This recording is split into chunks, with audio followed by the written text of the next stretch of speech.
President Trump traveled to Kenosha, Wisconsin today, even though the state's governor asked him not to visit. It's been the site of recent protests over police brutality and racial injustice. Flanked by Attorney General William Barr and Acting Homeland Security Secretary Chad Wolf, the president toured properties damaged during the demonstrations. While there, he said the city would heal quickly and praised law enforcement. To stop the political violence, we must also confront the radical ideology that includes this violence. Reckless, far-left politicians continue to push the destructive message that our nation and our law enforcement are oppressive or racist. They'll throw out any word that comes to them. Actually, we must give far greater support to our law enforcement. It's all about giving them additional support. These are great people. These are great people. These are brave people. They're fighting to save people that they never met before in many cases, and they're incredible. We must really be thankful that we have them, and we have to help them do their jobs. We can't be threatening them with their pensions are going to be taken away, their jobs going to be taken away, everything's going to be taken away. They're going to be living a bad life if they utter an incorrect word. You can't do it. Mr. Trump did not meet with the family of Jacob Blake Jr., the black man shot 7 times in the back by a Kenosha police officer. However, while President Trump was there, Blake's family and local organizers led a peaceful community event at the site of the shooting. For more, let's bring in Ed O'Keefe and Gabby Orr. Ed is a CBS News political correspondent, and Gabby is a White House reporter for Politico. Thank you both for joining us. Gabby, we know the pastor of Jacob Blake Jr.'s mother met with the president today, but what do we know about the president's attempts to get in contact with Blake's family? Well, the president told reporters at the White House yesterday that he had made overtures to the Blake family, that he had wanted to speak with them at some point during his visit, but that they, according to him, had wanted to get lawyers involved, and President Trump did not feel that that was appropriate. And so he instead, during his visit to Kenosha today, met with law enforcement officials, with local business owners, but he did not meet with members of the Blake family. The interactions between the president and relatives of the Blake family or those close to them has been limited to him and the pastor for the family so far.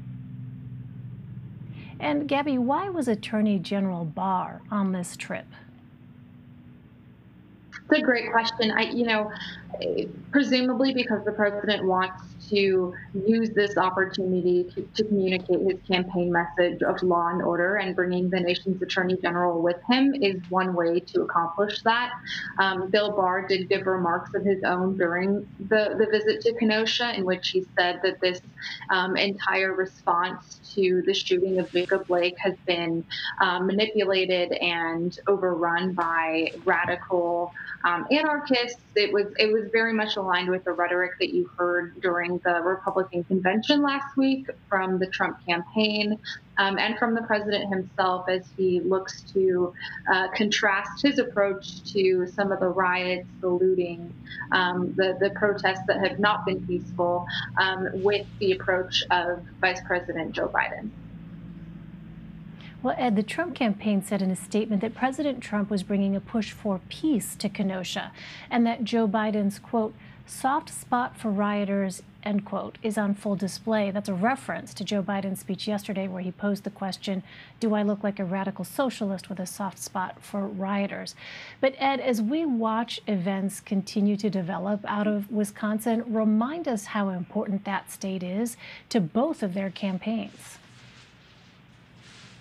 That's why 10 electoral votes. The state is a critical battleground. It is one of the closer states right now, among the most competitive battleground states across the country. And those 10 electoral votes could tip the scales in either direction for the vice president, for the president, depending on how election night, or once all election results are tabulated, sorts out.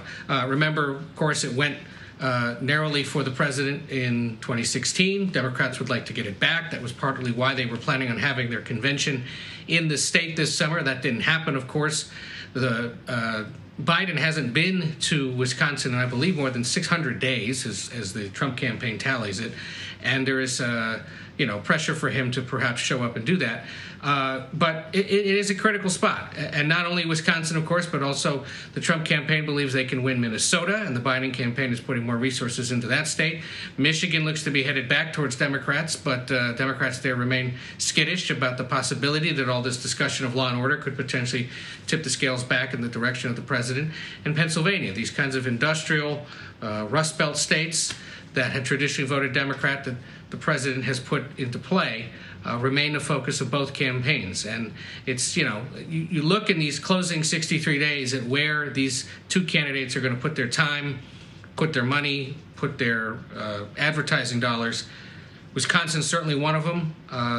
Minnesota, Michigan, Pennsylvania to some extent. And let's see if they ever head again to the Southwest, to Arizona, places like that. It's a sign of where they think that they have a real chance of holding on. In the case of the president, we're taking it back in the case of Mr. Biden. Well, last night, Gabby, we heard the president suggest that the 17-year-old who's been charged with killing 2 people at a protest in Wisconsin was acting in self-defense. This notion of law and order, Gabby, how strong is the Trump campaign's belief that a law and order message and strategy will ultimately mean victory this fall? Well, right now, they feel like they've gone from being on defense for the majority of the summer against Joe Biden's campaign to being on offense as they lean into this law and order message. For the first time this week, we are hearing rumors from around the Biden campaign that he actually might travel to Wisconsin, as Ed mentioned, that he might get out on the campaign trail. He just gave a speech yesterday addressing some of the attacks that the president has lobbed against him related to the violent protests that have unfolded in cities like Portland and Kenosha and Seattle. So I do think that they, if you talk to Trump campaign advisors, officials who are working on the president's reelection, they say that they have never felt more confident than in this moment. And mostly the reason for that is because they have finally, in their view, found an attack line that sticks against Joe Biden after so many months of searching for something that would actually translate in polls, that would resonate with voters, and have an impact on bringing white working class individuals and other demographics back to the president, who had begun to gradually drift towards the Democratic nominee. They do feel as though this message resonates with those groups, and I anticipate that they will lean further into this message the closer we get to the election. I was just talking to a few sources close to the Trump campaign this morning about what the president is doing for his debate prep as he prepares for the first presidential debate against Joe Biden on September 29th. And one of the things they said is that he will get into the issues, and one of the issues they want to focus on is law and order and protecting and supporting law enforcement. So they really do plan to dig in their heels on these issues and use them as an attack line against Biden for the foreseeable future. So, Ed, as we see the president get out and talk about this law and order message in various parts of the country, it's not just the president, of course, it's also Vice President Mike Pence, who has gone out on various trips. What is the internal debate on the Biden side about how to sort of match, if at all, if there's a debate going on about trying to get out and be seen in some of these places? We did see Joe Biden, as you said, give that speech in Pennsylvania yesterday. But at this point, being in the home stretch, how intense is that debate happening on the Biden side? Well, we know it's going to happen. It's just a matter of when and where exactly he's headed. Tomorrow, he's now scheduled to give remarks and hold a meeting with educators in Wilmington, near his home, again with his wife, Dr. Jill Biden, to talk about reopening schools amid the pandemic. Because remember, the Biden campaign has remained much more focused on that as the president tries to change the subject of many Americans, or the minds of many Americans, and focus on law and order issues instead. So he'll address that tomorrow. What remains an open question is when or if he's going to Wisconsin. He hasn't ruled it out. He mentioned in a fundraiser, I believe it was last week, now I'm losing track of time, that he intends to hit the road after Labor Day, visiting places like Arizona, Minnesota, Wisconsin, and of course Pennsylvania, where he went yesterday. Probably some others as well. Our understanding is that it's likely to be much like the president, a day trip out and come back to Delaware each night. And try to make contact with people when you're there. And you'll see something similar to what he did in Pennsylvania yesterday. You go give a speech, you get a little tour, sit and do a virtual conversation with people somewhere else, make a quick stop to drop off pizza at a firehouse, and then go home. That pattern will repeat itself over the course of the next 60 or so days as he travels to these different states, but it's definitely in the works. Remember, we've heard Jacob Blake's family say, not really interested in meeting with the president, not really interested in meeting with Vice President Biden.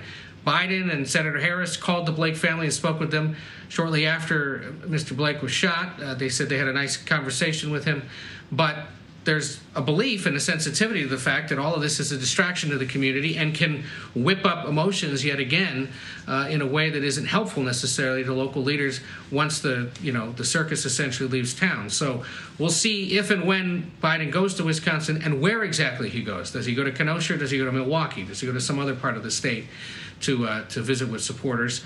We're eagerly awaiting that itinerary, but we do anticipate starting next week that he will begin making trips maybe once, twice a week to different places, much like the president's been doing. Remember, the vice president tonight is in Pennsylvania as well. President goes to North Carolina tomorrow. All of these states are the ones in play. North Carolina, Wisconsin, Pennsylvania, Arizona, Michigan. Those are the places where these guys are going to be headed over the next few weeks. Well, the New York Times also reports Biden is expected to have raised more than $300 million in August between his campaign and his shared committees with the Democratic Party. Put this into perspective for us. Just how big of a boost could that be to his campaign? Oh, it's a huge sum. And look, we haven't been waved off that reporting ourselves, that when all is said and done, the Biden campaign and the various Democratic Party campaign committees that are the victory committees that are raising money in conjunction with the campaign on behalf of Democratic candidates across the country will have raised north of $300 million in the month of August. If you think about it, we know that about $48 million was raised in the 24 hours or so after Kamala Harris was named. We know they raised more than I believe it was more than $100 million the week of the convention. They've been bringing in some cases, according to some reports, double digits through online fundraising almost every day of the month. So it adds up, and it's going to hit more than $300 million. That'll benefit the Biden campaign. That'll benefit potentially Democratic congressional candidates across the country and the party overall as it tries to turn out voters, as it tries to pay for the text messaging systems, the other digital advertising and targeting that they will do across the country to try to convince people to turn out. And it'll help with advertising as well. The Trump campaign kind of sneers at this and says they're wasting money by spending advertising needlessly in certain ways. They're not spending as much right now over at the Trump team, but the Biden campaign continues to. And, at a time when you're not spending a lot on overhead, you're not flying people or the campaign and dozens of staffers every day to multiple stops. You don't necessarily have to rent as much office space. The lack of overhead means a lot more of that could potentially be spent on digital or in-person outreach, and we'll be very curious to see in the coming months as the spending reports come out to see exactly how that money was spent. But it's a huge boost, another sign of how cycle after cycle after cycle electioneering in this country, especially at the presidential level, gets more expensive, and this year much more creative in how they spend that money. All right, Ed O'Keefe and Gabby Orr, thank you both very much.